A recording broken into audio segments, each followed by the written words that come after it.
এ যেন ভিন্ন এক সকাল। বৃষ্টি হচ্ছে তো কি হয়েছে, হাতে ফুল আর অন্তরে ভালোবাসা নিয়ে কর্মীরা হাজির প্রিয় নেতার সমাধিস্থলে। এরপর একে একে হাজির হন দলটির সিনিয়র নেতারা। সকলে একসাথে মিলে শ্রদ্ধা জানান বিএনপির প্রতিষ্ঠাতা ও শহীদ রাষ্ট্রপতি জিয়াউর রহমানের সমাধিতে।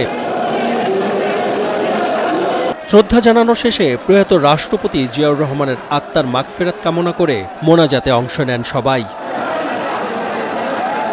প্রতিকূল আবহাওয়ার মধ্যেও রাজধানীর বিভিন্ন ওয়ার্ড থেকে খণ্ড খণ্ড মিছিল নিয়ে জিয়ার সমাধিস্থলে এখন অসংখ্য নেতাকর্মী। তাদের সবার বুকে ছিল কালো ব্যাজ। এ সময় তারা স্বাধীনতার ঘোষক জিয়া, লও লও লও সালাম, স্বাধীনতার অপর নাম জিয়াউর রহমান সহ নানা স্লোগান দিতে থাকেন। জীবনের সব আয়োজন এখানে একসাথে।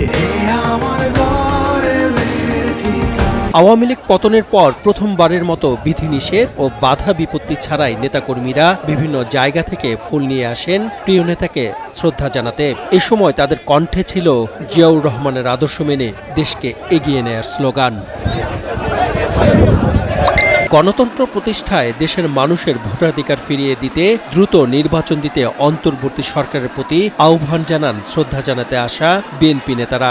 পায়ে থেকে মাথা পর্যন্ত একটি মানুষ গণতন্ত্রকামী ছিলেন, মানুষের অধিকারে বিশ্বাস করতেন, মানুষের মধ্যে জন্য মমত্ববোধ ছিল, দেশের জন্য দেশপ্রেম ছিল।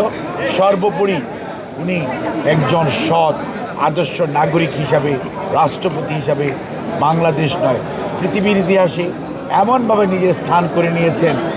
আপনারা দেখেন, যারা মনে করেছিল শহীদ জিয়াকে সরিয়ে দিলেই বোধহয় বিএনপি নিঃশেষ হয়ে যাবে, সেই মানিক মিয়াবিনুর জানাজার কথাই বলেন, দেশের সারা বাংলাদেশের মানুষ জানাজায় শরিক হয়েছিল শুধুমাত্র প্রিয় নেতাকে শেষ শ্রদ্ধা জানার জন্য। জিয়াউর রহমানের ৪৪তম শাহাদাত বার্ষিকী উপলক্ষে ২ দিন নয়াপল্টনের দলের কেন্দ্রীয় কার্যালয়, গুলশানের চেয়ারপারসনের কার্যালয় সহ সারা দেশে দলীয় কার্যালয়ে বিএনপির পতাকা অর্ধনমিত রাখা ও কালো পতাকা উত্তোলনের ঘোষণা দেয় দলটির পক্ষ থেকে। এছাড়া আলোচনা সভা, মসজিদে মসজিদে গণদোয়া এবং দুস্থদের মাঝে চাল ডাল বস্ত্র বিতরণ সহ নানা কর্মসূচি দিয়েছে দলটি। সাদমান সাকিব, কালের কণ্ঠ।